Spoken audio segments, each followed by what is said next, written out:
बतख के अंडे। सबको ये फैसला मंजूर था। अब तो जब सब अपने अपने घर पहुंचे तो रात को किसी को नींद ही नहीं आ रही थी। सब सोच रहे थे कि कब फज्र की अजानें हों और हम नमाज के फौरन बाद दादी जान के दालान पर धावा बोल दें। हंसला, माविया, मोहम्मद, छीमा, सब अलार्म और पता नहीं क्या क्या सिक्योरिटी सिस्टम ऑन करके सो गए। दरअसल हुआ कुछ यूं कि चंद दिन पहले शीमा और मुआविया की बत्तख का अंडा खाने पर लड़ाई हुई और वो बत्तख दरअसल दादी जान की थी।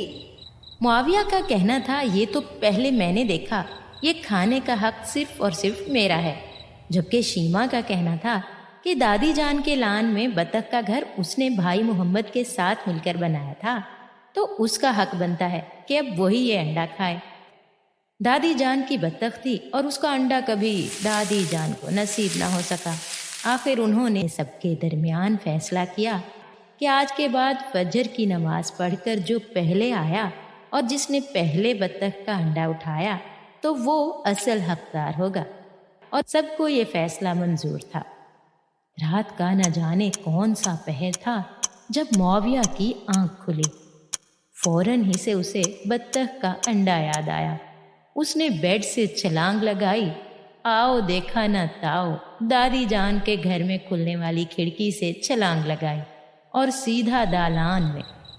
मगर वो ये सोच रहा था कि अभी तक फज्र की आज़ान क्यों नहीं हुई, इतना अंधेरा क्यों है। बागीचे की मध्यम रोशनी में वो टटोलता हुआ बत्तख के डरबे तक पहुंचा।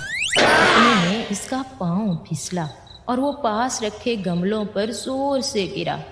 प्लास्टिक के तमाम डब्बे इस जोर से गिरे कि पूरे घर में भूचाल आ गया। फौरन तमाम लाइट्स ऑन हुई। दादी जान अपनी लाठी उठाए बागीचे की तरफ आई। कौन है कम अकल यहाँ? ये मत समझना कि हम डर जाएंगे। जो भी चोर हुआ आज वो सलामत घर ना जा सकेगा। दादी जान ने आगे लाइट्स लगाई तो मुआविया अपना पांव पकड़े दर्द की शिद्दत से रो रहा था।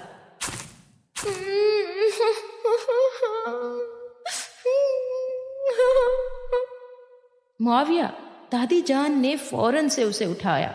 वो तो चल भी नहीं पा रहा था। दादी जान ने उसे फौरन कमरे में पहुंचाया। उसका पांव खूब सूज गया था। दादी जान ने गुस्सा भुलाकर चोट देखते हुए फिक्रमंदी से पूछा, रात के इस वक्त इधर क्या करने गए आप? वो दादी जान, मैंने सोचा सुबह होने वाली है तो मैं तो बत्तख का अंडा लेने आया था। मुआविया ने अपनी शर्मिंदगी छुपाते बमुश्किल बताया। बरखुरदार, अभी तो एक होने वाला है, फज्र तो कोसों दूर है। मुआविया को अपनी बेवकूफ़ी से ज़्यादा इस बात का सदमा था कि सुबह वो सबको क्या मुंह दिखाएगा। दादी जान ने दवाई देकर उसे अपने पास ही सुला लिया। दूसरी तरफ शीमा की अम्मी जैसे ही नमाज के लिए उठी तो शीमा ने भी फौरन बेड से छलांग लगाई और दादी जान के दालान की तरफ दौड़ लगा दी। शीमा की अम्मी ने हैरत से देखकर, इसे क्या हुआ? शीमा जैसे ही बागीचे में पहुंची, हल्की मध्यम रोशनी में सब्ज घास के ऊपर एक की बजाय 2 अंडे मौजूद थे। उसने खुशी खुशी अंडे उठाए और घर की तरफ दौड़ लगा दी। अब मसला ये था कि अंडा तो उसने नाश्ते के वक्त खाना था और वो इस वक्त इनको कहाँ छुपाए।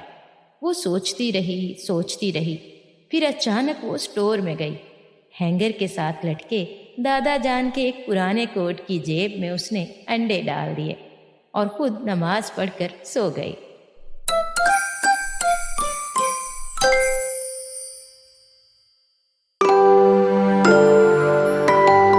नन्हे उम्मती।